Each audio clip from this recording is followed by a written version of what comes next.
सिंहावलोकन करत असतो। ज्याप्रमाणे एखादा सिंह असतो, तुम्हाला माहीत आहे, हा जंगलचा म्हणजे राजा असतो।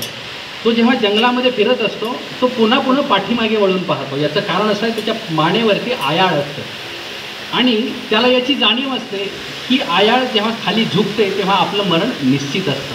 माणूस पाठीमागे वळून पाहतो। प्रत्येकाला पाठीमागे वळून पाहता आलं पाहिजे। आपला प्रवास होतो की नाही, रस्त्याने आपण चालतो, इथून फलटण 22 किलोमीटर अंतर आहे, आपल्याला अजून किती अंतर बाकी आहे, किती अंतर चालायचं आहे, आपल्याला स्वतःला तपासायचं असतं। आणि म्हणून या दृष्टीनं 33 वर्षाचा संपूर्ण सिंहावलोकनाचा भाग या संपूर्ण संस्थेचे विविध उपक्रम, ज्यामध्ये संस्कार शिबिर असतील, ग्रंथालय असेल, विविध सेवा असतील, प्रबोधनाच्या सेवा, या सर्व दृष्टिकोनातून प्रास्ताविक विचारासाठी आम्ही आमंत्रित करतो। या आश्रमाची खऱ्या अर्थानं जी सेवेची जबाबदारी पार पडतात ते आमचे ज्येष्ठ गुरुबंधू आदरणीय मुरलीधर दादाजी टाळ्यांच्या गजरामध्ये दादांना आम्ही या ठिकाणी आमंत्रित करतो। आपण प्रास्ताविक विचारातून या संस्थेच्या कार्याबद्दल जे असलेलं चिंतन आहे ते समोर व्यक्त करा।